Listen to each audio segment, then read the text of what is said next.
Hello, good evening, and thanks so much for staying there for us. This is News at 10 on TV3.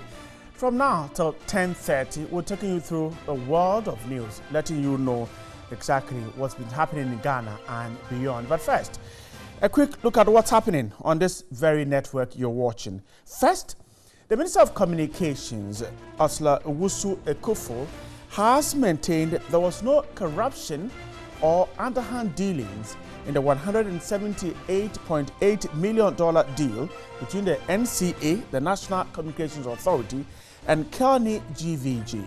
In a statement on the floor of Parliament on Thursday, the minister told MPs the transaction was the best so far and gave June 11 as the deadline for the telecommunication networks to connect to the common platform or face sanctions. Minorities still want a probe into that deal.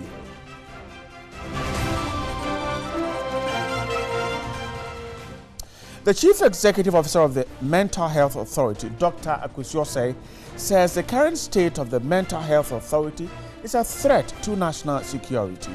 His comments come on the back of threats from staff of psychiatric hospitals in the country to withdraw their services within 2 weeks for lack of funds.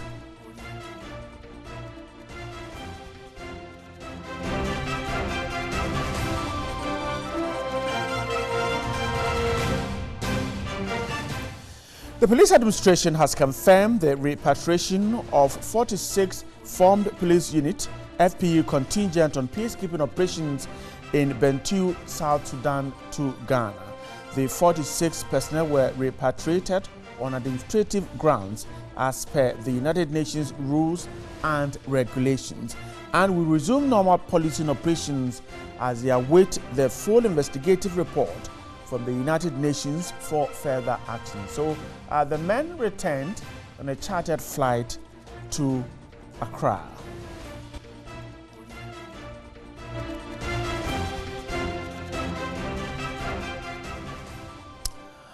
Thanks so much for your time with us. If you're with us from across the country, this is your show News at 10. Let's start with a big one.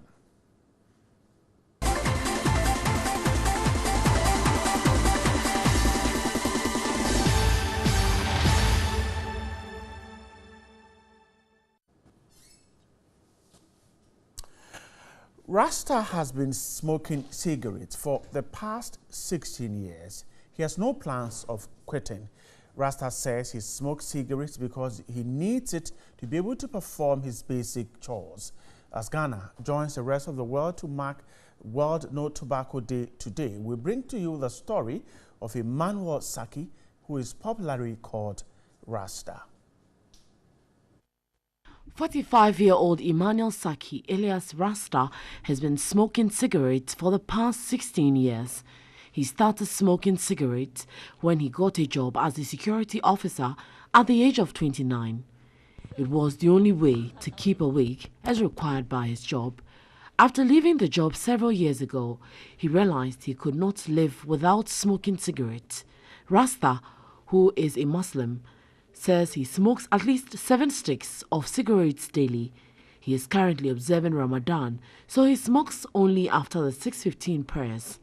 I take to it, visiting the washroom, maybe I time to wash my things, my clothing.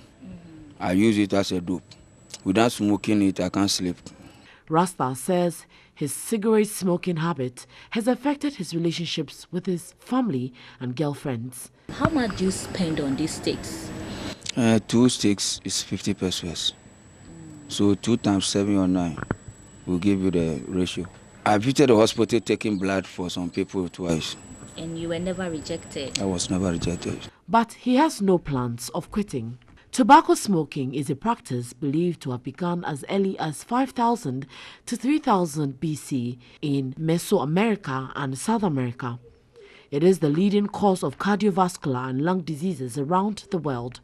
World No Tobacco Day is observed around the world each year on May 31 to encourage a 24-hour period of abstinence from all forms of tobacco consumption.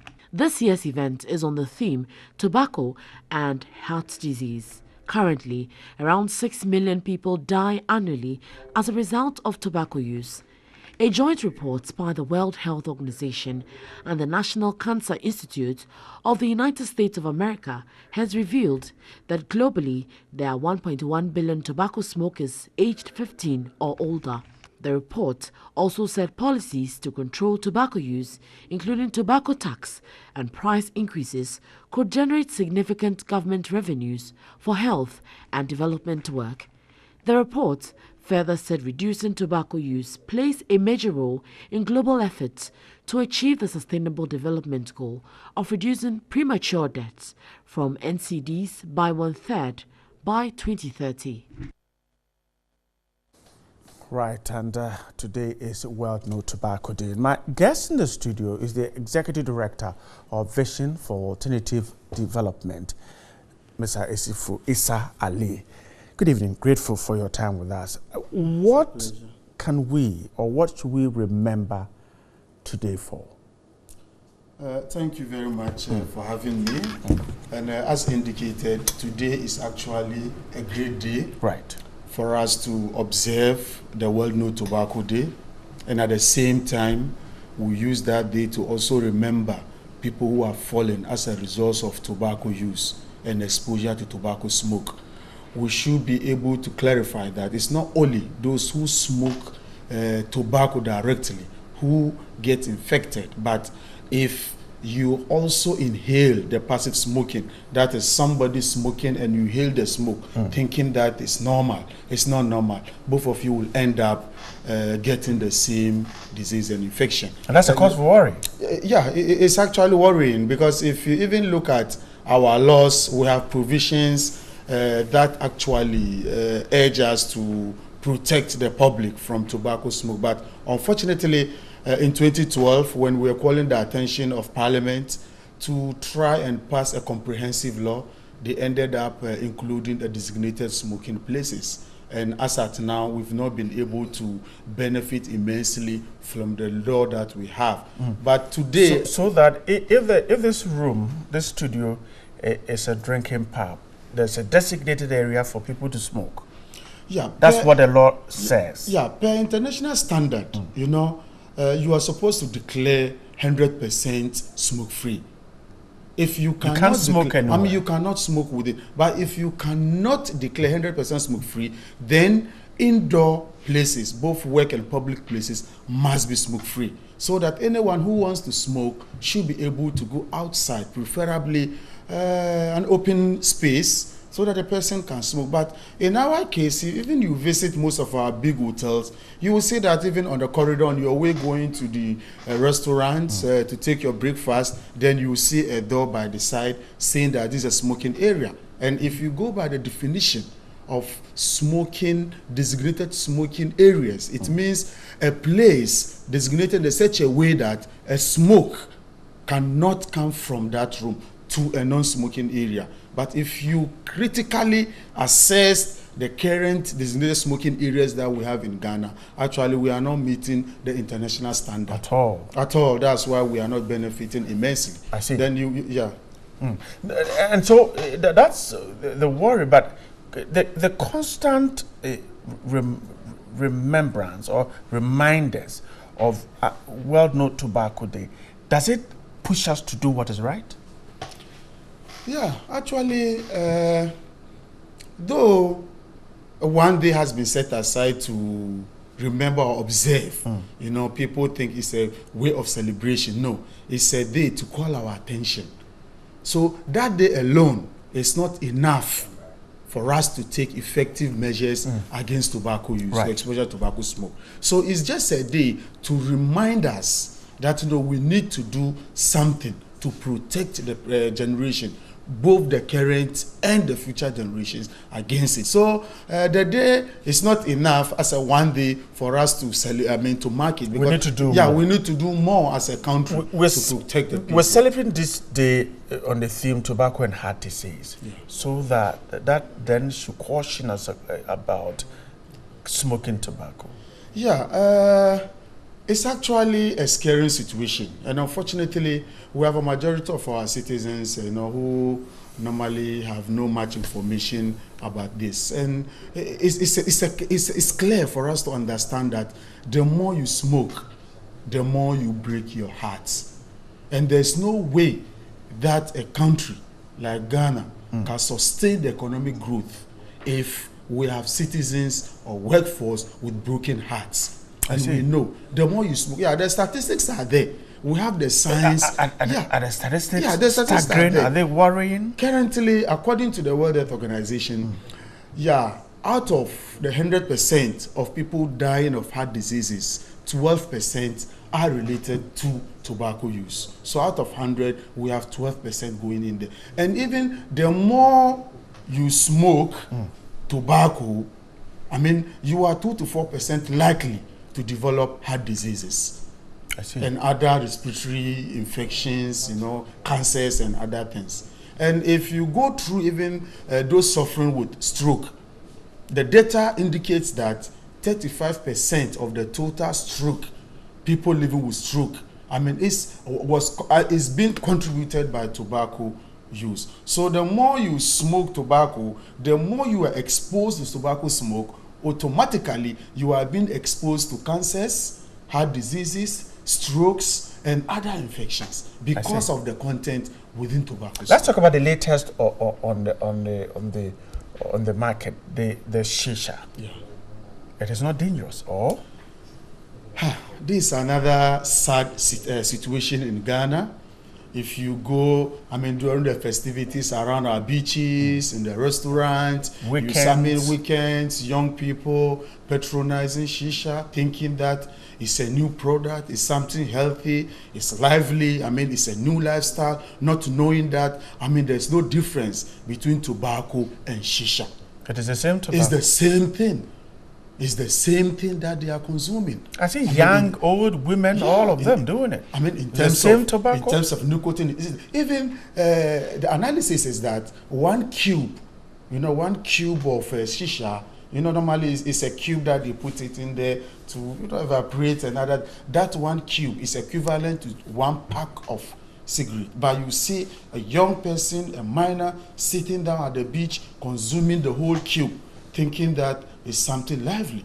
It's the same thing, the same infections, the same diseases that you are exposed to. When you smoke tobacco, you are exposed to tobacco, is the same infections in there. So from now to, let's say, 15 to 20 years time, we are going to face it seriously with our weak health infrastructure. So shisha doesn't fall under the laws on open smoking of tobacco. It doesn't. You see, so it can be done everywhere. Yes, you realize that if you look at, shisha is a tobacco product. Globally, not only shisha, even electronic cigarettes.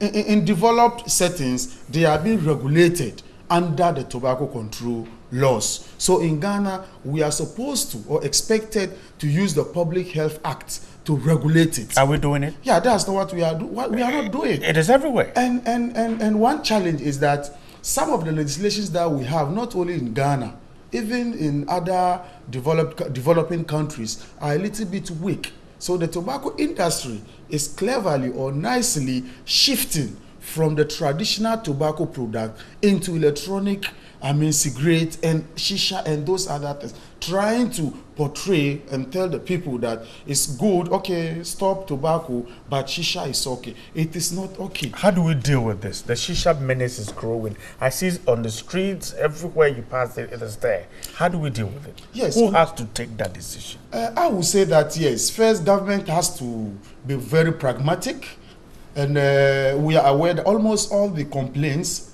that we've sent to Food and Drugs Authority has been addressed.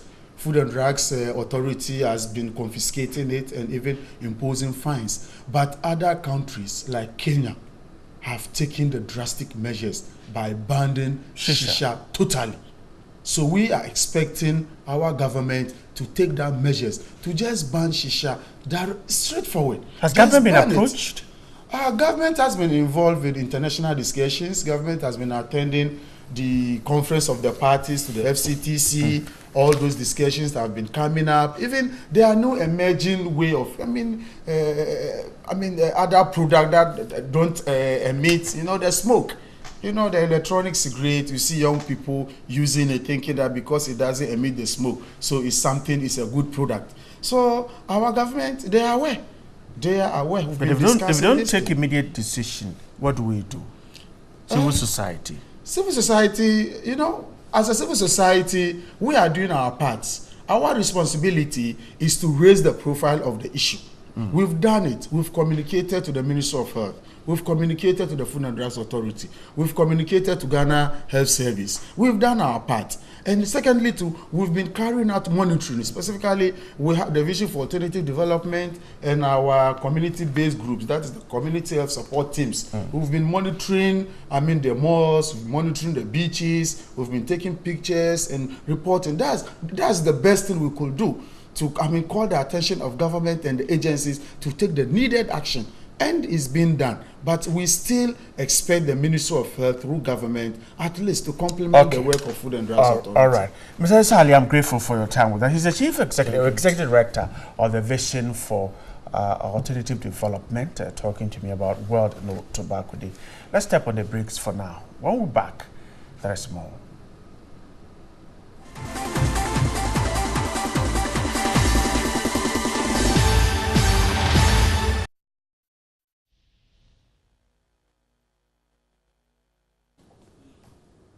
Thanks so much for staying there. Now, let's touch on this issue, quite a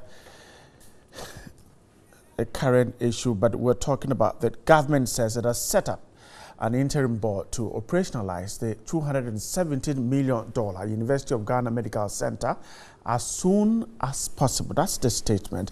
According to that statement signed by Perry Okujeto, a Deputy Minister of Information, the board, chaired by Dr. Anefi Asamoah Ban, is to liaise with a 10K contractor to test, run the equipment, and operationalize the facility with immediate effect. The statement, signed by Curtis Perry Okujeto, added that as a first step, the interim board between now and July 2018 will complete the staffing process and ensure the provision of final logistics required for a smooth take-off. The statement added that the government has additionally secured funds to construct the phase 2 of the project, which will enable it function optimally.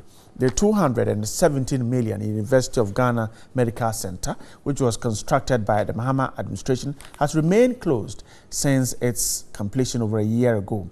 A tussle between the university authorities and the Ministry of Health over who has the right to manage the facility has protracted the opening of the center. The 650-bed facility is the first of its kind in West Africa and second only to few hospitals in South Africa. The then government secured a loan facility from Hapo Alim Bank of Israel for that project.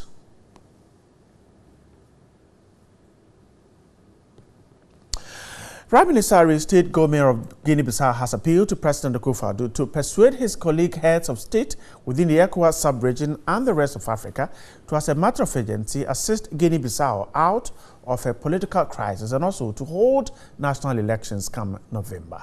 The Guinea-Bissau leader made the request when he paid a courtesy call on President Akufo-Addo at the Jubilee House in Accra. Prime Minister Aristide Gourmet was in Accra as part of his West African sub-regional tour to seek help for his country. Prime Minister Gourmet said his country needs financial assistance in order to conduct elections in November this year. He therefore appealed to President Akufo-Addo to advise ECOWAS to support the elections in Guinea-Bissau. Additionally, the Prime Minister asked West African leaders to continue to maintain peacekeeping troops currently serving in his country. En ce moment, on n'a qu'un petit souci. As at now, our only challenge has to do with the finances. We need some more resources to have enough budget to organize the legislative elections. But as at now, the only finances that we have come from ourselves. We are entrusted the UNDP to manage that fund so that other donors can be encouraged to also participate in that financial effort. President Akufo-Addo pledged to engage his colleagues in the sub-region and beyond to support Guinea-Bissau out of its current political challenges. Fortunately, as far as the contribution of ECOWAS in terms of money to the election, we're going to be meeting very soon. And then at the end of the month, maybe we'll have an ECOWAS summit before we go to Nouakchott. But even if we don't have a summit here, at the AU summit in Nouakchott at the end of June, this matter will be discussed. And I'm confident that something will be done. Guinea-Bissau has been in the grips of a power struggle since August 2015, when President Vaz sacked its then Prime Minister Domingos Simeon Pereira. Gomez succeeded Augusto Antonio Arthur da Silva, who was lame in late January. And that's how we're wrapping up the show for tonight. We're grateful for your time with us. My guys in the studio, Christopher Sowa, Johnson, James Tete, and of course Manasseh Daku, Ben Mensah, the guys who did a great job behind the screens. Production was done by Kwashi Amek, and of course Akosia Jafo, George Queenie, and Brenda Dugan were those who handled the studio. My name is Bright Nanamfo. Have a great night, but stay right here on TV3. Up next is Sports Unlimited.